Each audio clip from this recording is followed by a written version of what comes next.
오늘은 베드로전서 5장 5절부터 6절 말씀을 가지고 겸손한 삶이라는 제목으로 하나님 말씀 생각해 보도록 하겠습니다. 5장 1절부터 4절은 장로들에 대한 말씀이었습니다. 목자들, 그때 당시 장로는 반드시 목자여야 됐고 목양하는 사람들이었습니다. 목양하지 않는 사람들, 행정만 하는 사람들은 장로가 아니었습니다. 성경적인 장로는 목양하는 사람들이다. 양무리를 치고 모본을 보여주는 그러한 그리스도를 어떻게 따르는 건지 말과 함께 삶으로 보여주는 사람들이었습니다. 자, 그 다음에 이제 그때 당시에는 가정교회이기 때문에 교회 안에 구성원들, 이 사람들을 젊은이들이라 하는 말로 그냥 표현했습니다. 전체를 포괄해서 지금 리더가 있고 그 다음에 거기에 따르는 교회의 모든 구성원들에게 주시는 말씀이 겸손해야 된다 하는 말씀입니다. 겸손한 것은 무엇으로 표현되냐면 순종으로 표현됩니다. 그래서 하나님 그리스도의 몸인 교회 공동체는 리더는 섬겨야 되고 그 다음에 구성원들은 순종을 해야 된다. 그래서 섬김과 순종이 동맥과 정맥처럼 흘러야 그리스도의 몸을 제대로 이룰 수 있다 하는 말씀이 되겠습니다. 그래서 오늘은 겸손이 뭐냐 했을 때 겸손은 순종이다 하는 것이 주제가 되겠습니다. 순종함을 살아야 된다. 그래서 순종하려면 겸손해져야 되고 겸손이라는 것을 한마디로 표현하면 뭐냐 순종하는 삶이다 이런 말씀이 되겠습니다. 그래서 겸손이라는 것은 위의 권세에 대해서 순종하는 삶입니다. 그것이 오늘 나타나고 있죠. 그런데 그 겸손이라는 것은 순종이라는 것은 무엇으로 드러나는 어떤 방법으로 하냐 배우려고 하는 자고 훈련을 통해서 이루어진다 하는 말씀이 주된 말씀이 되겠습니다. 이제 겸손과 반대되는 것은 교만이겠죠. 교만은 오늘 말씀을 보면 정말로 무서운 것이다 이렇게 하겠습니다. 교만은 우리로 하여금 신앙생활이든 일반적인 생활, 삶이든 모든 것들을 잘 해놓고 실패하는 것. 일반적으로 보면 아주 뛰어나게 해놓고 실패하는 것이 교만입니다. 매우 지혜롭게 해놓고 실패하는 것이 교만입니다. 그 다음에 신앙적으로도 우리가 보통 믿음이 좋다 그래놓고 실패하게 만드는 것이 교만입니다. 기도를 많이 했습니다. 그런데 실패하게 만드는 것이 교만입니다. 나름대로 헌신을 많이 했습니다. 그런데 교만했습니다. 그러면 실패하게 됩니다. 성경을 많이 배웠습니다. 그런데 겸손하지 않고 오히려 교만해졌다. 그러면 어떻게 됩니까? 배운 만큼 실패합니다. 그것은 망하는 길입니다. 그것이 오늘 계속해서 주시는 말씀이죠. 나름대로 희생했다. 그런데 교만했다. 그러면 어떻게 됩니까? 희생한 것만큼 손해가 나는 것입니다. 또 우리가 교만이 얼마나 무섭냐면 못하고 망하는 것입니다. 잘한 게 아니고 아예 못했습니다. 그런데 못한 것 때문에 교만한 경우는 어떻게 되느냐 원망과 불평 나오는 것이 못해놓고 원망 불평 나오고 다른 사람한테 책임 전가하는 거 이게 이제 교만이거든요. 그럴 때 못해서 망했고 교만해서 망했고 이중으로 망하는 것입니다.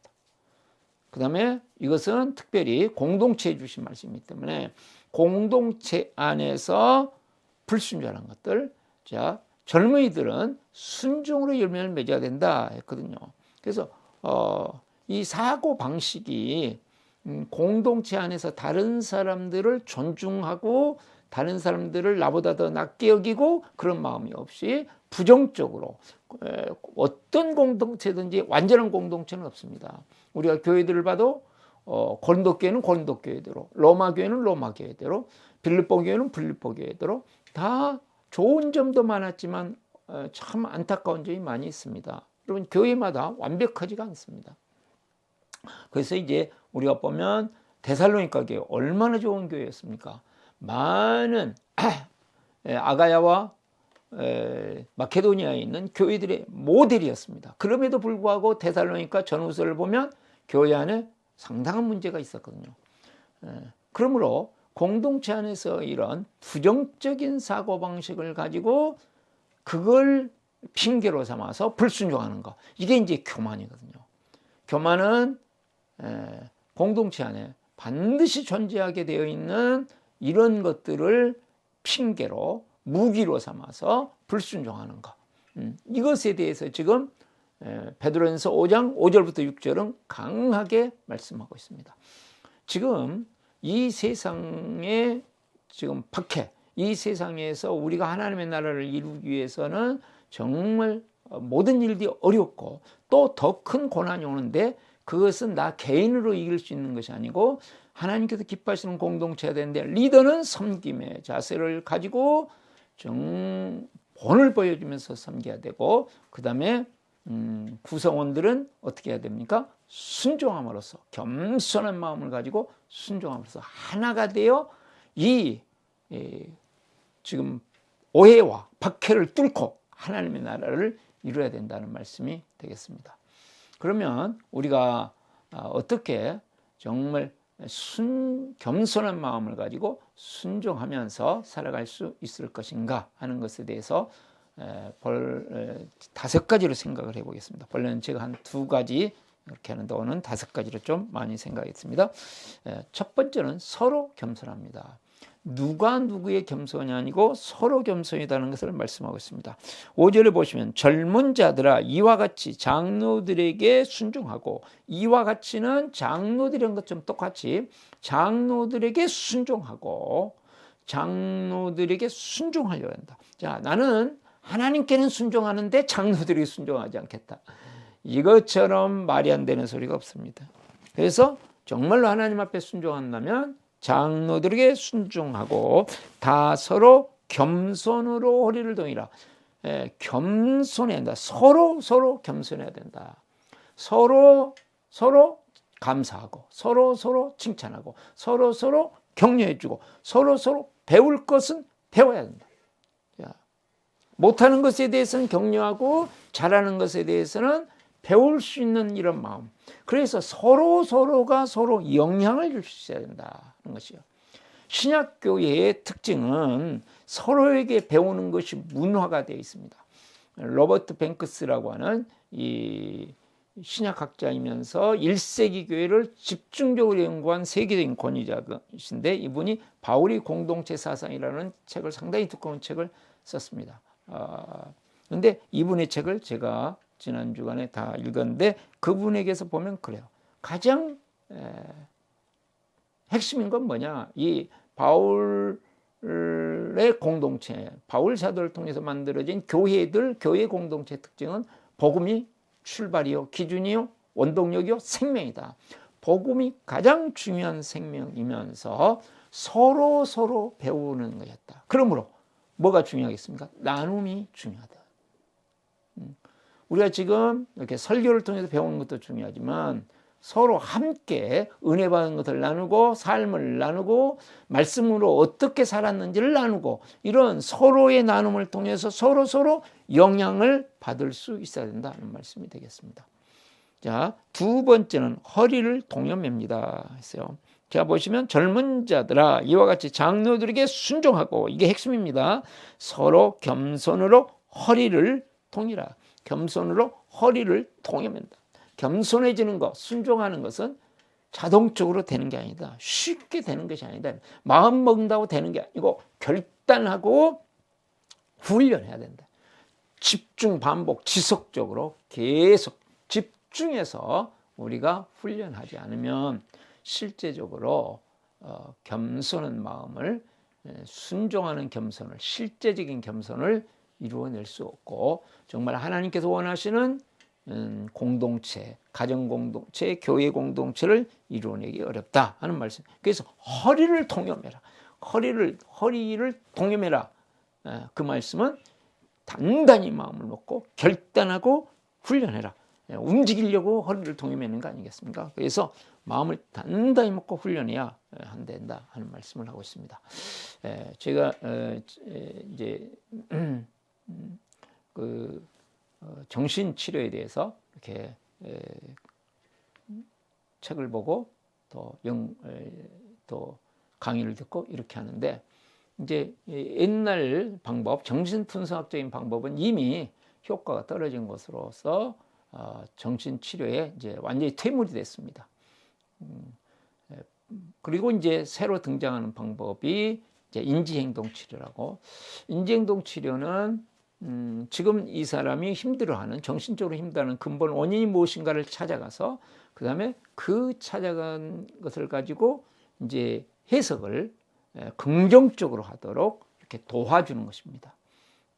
그래서 만약에 이제 백신을 맞을 사람이 있다. 근데 백신 때문에 이제 많은 사람들이 이제 두려워하잖아요. 이제 막 두려워하는 사람에게 왜 두려워하는지, 가서 백신 때문에 부작용이 나오는 확률이 어떻게 되는지, 그것이 비행기 타서 죽는 확률하고 백신 맞아서 죽는 확률하고 어떻게 되는지, 독감 예방주사 맞아가지고 죽는 것하고 어떻게 되는지, 이런 확률들을 구체적으로 제시할 때에 백신이 그렇게 뭐 이렇게 하나씩 이렇게 나오는 것이지만 그것이 훨씬 낫구나, 안전하구나, 그런 마음을 갖도록 만들어주는 거. 그 다음에 이제 스키마 치료라고, 이거는 이제 사고방식, 근본적인 사고방식을 바꾸는 것으로서 우리가 이제 사용하는 것은 용서와 감사, 이게 있죠. 그래서 근본적인 사고방식을 바꿔야 돼요. 이게 그 하나하나에 대해서만 해석을 긍정적으로 하게 만들 뿐만 아니라 이것보다 더 근원적으로 만들어야 된다. 그런데 또한 내가 사고방식을 바꿔도 우리 주위에서 우리의 환경과 수많은 일들 속에서 나의 삶에서 좋지 않은 일이 발생한다. 그래서 이제 명상이라는 방법이 그 다음에 이제 들어왔습니다. 자, 이것을 정신과 치료에 가져오신 분이 카바찌라는 분인데, 이분은 MIT 공대에서 박사학위를 받으신 분입니다. 이분이 이제 티베트로 가서 20년 동안 명상 훈련을 하고 그것을 매사추세츠 주립대 의대에다가 8주 동안 훈련 프로그램을 한 다음에 그걸 했는데, 이게 이제 효과가 나타나기 시작한 거죠. 그리고 뇌과학이 발달되면서 그것이 증명되기 시작했습니다.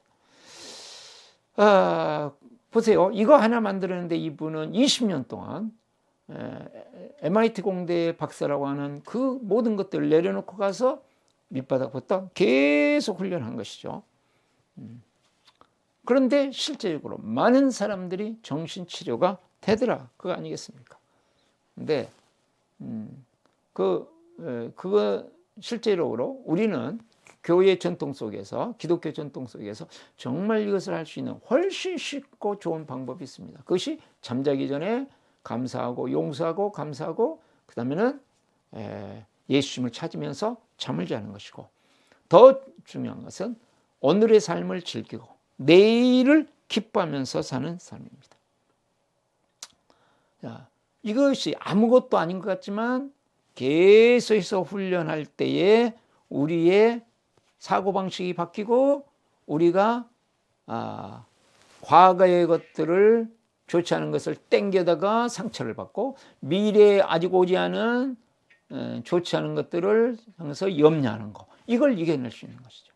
우리의 대부분의 상처는 그 사건보다도 그 다음에 2차 가해라고 해서 자기가 생각하면서 저 사람이 그때 저런 얼굴을 했어, 그러니까 나를 싫어하는 거야, 자기 혼자 해석하고, 그리고 계속 그 사람이 좋지 않은 생각을 가지면서 끊임없이 실제적으로는 나를 상처주는 많은 것들이 과거에 일어난 사건보다도 내가 그것에 묵상하고 생각하면서 일어나는 것인데, 그걸 차단하는 훈련입니다. 그것이 뭐냐면 오늘 모든 하는 일을 즐기고 내일을 기대하면서 사는 삶, 제가 끊임없이 이야기했던 그런 삶을 실제적으로 사는 것이죠. 그것을 계속 훈련해야 됩니다. 훈련. 자, 그럴 때 우리의 사고방식이 바뀌면서 우리는 겸손한 자로 살아갈 수 있습니다. 끊임없이. 자, 세 번째는 은혜 받는 길입니다. 순종하는 겸손을 가질 때, 이것이 은혜 받는 길이라고 하는 확신을 갖는 것입니다. 5절 보시면, 자, 하나님은 교만한 자를 대적하시되 겸손한 자들에게는 은혜를 주시느니라. 교만은 무엇이에요? 하나님과 적이 되어 싸우겠다고 하는 무모한 도전이 교만입니다. 이렇게 무섭습니다. 정말 가장 무서운 것일 수 있죠. 그 다음에 겸손은, 반대로 겸손은 하나님의 은혜의 길이다. 은혜를 주신다. 겸손한 자들은 은혜를 주신다.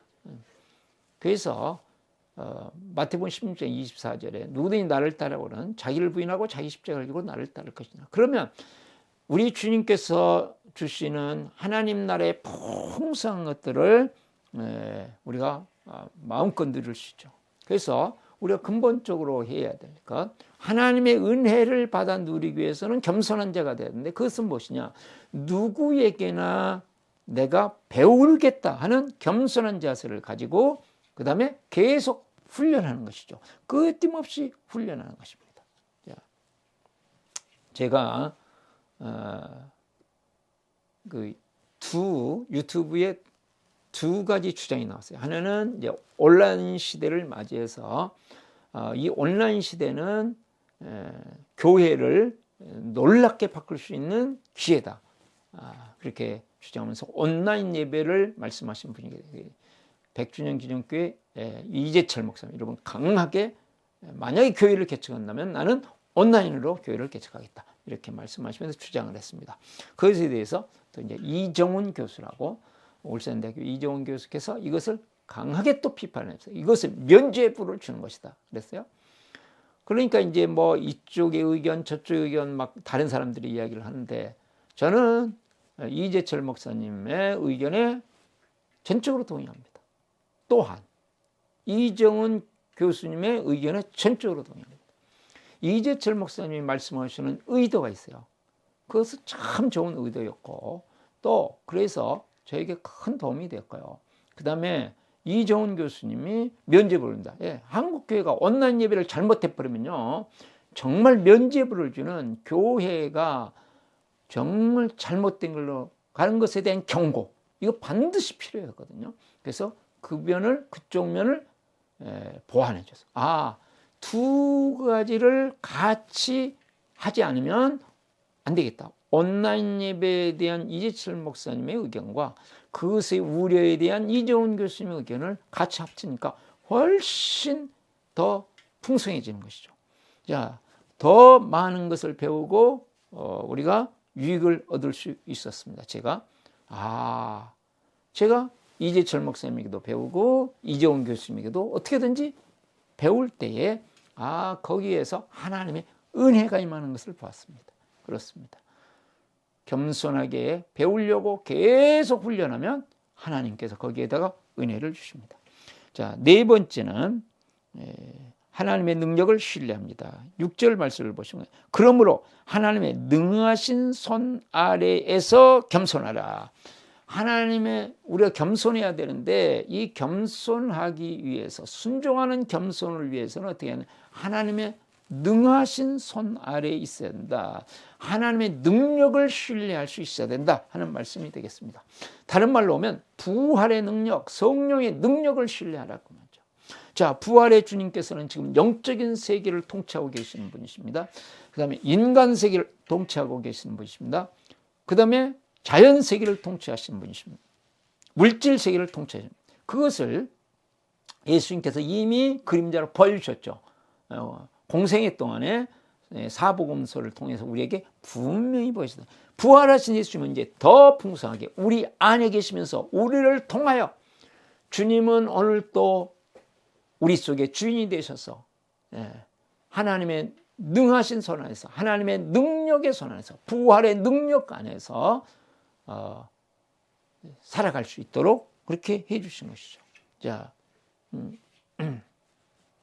저희가 이제 지금 홈페이지를 만들고 있는데 홈페이지 만드니 참 여러 가지로 상당히 복잡하고 힘들고 어렵습니다. 저 같은 사람이 만약에 홈페이지를 만들겠다 하면 만들 수가 없죠. 가정행복학교 또 온라인 밝은교회 이렇게 이제 홈페이지를 지금 제가 주도적으로 이제 의뢰해서 만들고 있습니다. 그럼 이제 한 두 홈페이지 만드는데 100만 원 조금 더 주면 지금 만들어 주는 거거든요. 참 저로서는 도저히 불가능한 것인데 이제 도와주는 사람이 도와주고 그 다음에 그것을 만드는 간사님이 실제적으로 쫙 만들어서 이제 곧 나오게 돼 있습니다. 야, 보세요. 홈페이지 만드는 것들도 그분을 신뢰해서 내 의견은 이야기하지만 또 내용도 제가 제공하지만 만드는 모든 것들을 그분에게 전적으로 신뢰합니다. 하물며 우리의 인생, 우리의 삶, 영적인 세계, 인간의 세계, 자연 세계, 물질의 세계를 통치하시고 주관하시고 주물럭거리시는 주님이 내 안에 부활의 능력으로 와 계신데 그분 안에서 우리가 겸손한 것은 당연한 것이죠. 안 보이니까 그런 거죠. 안 보이니까. 의식하지 못해. 그분이 우리 안에 계시잖아요. 부활의 위대한 능력으로 우리의 삶에 부활의 능력으로 임하시기 위해서 계시잖아요. 그래서 내가 자기를 부인하고 주님을 따르고 하면 주님께서 부활의 능력으로 역사해요. 그래서 5번째가 나옵니다. 5번째, 하나님께서 높여주십니다. 자, 그러므로 하나님이 능하셔서 겸손하라. 때가 되면 너희를 높이시라. 때가 되면. 그때가 언제인지는 하나님께 정하시겠지만 어느 때가 되면 우리를 높여주신다. 우리가 겸손하면 세상 사람들은 우리를 무시합니다. 겸손하고 살려고 하면 내가 상당히 어렵습니다. 그러나 하나님께서 높여주신다. 세상이나 자기가 자신을 높이면서 사는 삶은 실제로는 허무한 것이다. 그러나 하나님께서 높여주시는 그 은혜의 역사가 있다. 겸손할 때 우리가 누구에게서나 진리를 배우고 또 그걸 가지고 계속해서 훈련하는 자세로 나가면, 그래서 정말로 겸손한 자세로 순종하여 가정을 또 교회를 예수 사랑 공동체로 만들어내면 하나님께서 놀라우신 가운데 높여주실 것이다. 그 아니에요. 네. 얼마 전에 목사님 한 분이 전화가 왔어요. 지금 교회가 뭐 그냥 가족끼리만 이렇게 예배 드리는 전도 많이 했는데 그렇게 열매 맺기가 쉽지 않고 계속 전도를 하고 있는데 이 코로나 상황에서도 길거리나 전도하는데 드디어 한 젊은 사람을 만났습니다. 30대 초반 아이를 가지고 있는데 이분은 상담 심리학을 전공하고 그 다음에 대학원 과정을 지금 받고 있는데 상담적으로 대학원 과정을 하고 있는 분이에요. 행복의 길을 소개해 줬더니, 행복한 삶을 소개해 줬더니 이분이 너무 내가 하고 싶다. 그래가지고 만나가지고 책을 보여주고 그랬더니 와, 이렇게 좋은 것을 내 주위에 있는 많은 사람들에게 소개해 주겠다. 상담 지금 공부하고 있는 사람들에게도 이 사람 필요한데 빨리 저를 가르쳐 달라고. 드디어 정말 같이 동역할 수 있는 좋은 사람을 하나님께서 길거리에서 만나게 하신 것이죠. 때가 되면. 그동안에 정말 몇 년 동안 고생하시면서 거의 열매도 없이 어려운 길을 걸었습니다. 그러나 때가 되면 하나님께서 높이시리라. 하나님의 때가 있습니다. 그때까지 우리가 계속 배우면서 끊임없이 훈련하고 집중 반복 지속해서 훈련하고 나가면 때가 되면 하나님께서 높여주신다. 이 은혜가 우리의 삶에서 실제적으로 풍성할 수 있기를 축복합니다. 기도하겠습니다. 은혜가 많으시고 사랑이 많으신 하나님 아버지, 저희들이 순종하는 겸손을 가지고 살아갈 수 있도록 은혜를 부어 주시옵시고, 정말 서로 겸손하여 서로 배우게 하시고 훈련하게 하여 주시고, 결단하고 훈련하는 자들에게 하나님께서 은혜를 주시며 부활의 능력으로 함께 하셔서 높여주시는 것을 경험하고 드러내고 찬양하고 영광 돌리게 하여 주옵소서. 우리 구주 예수 그리스도의 이름으로 기도드립니다. 아멘.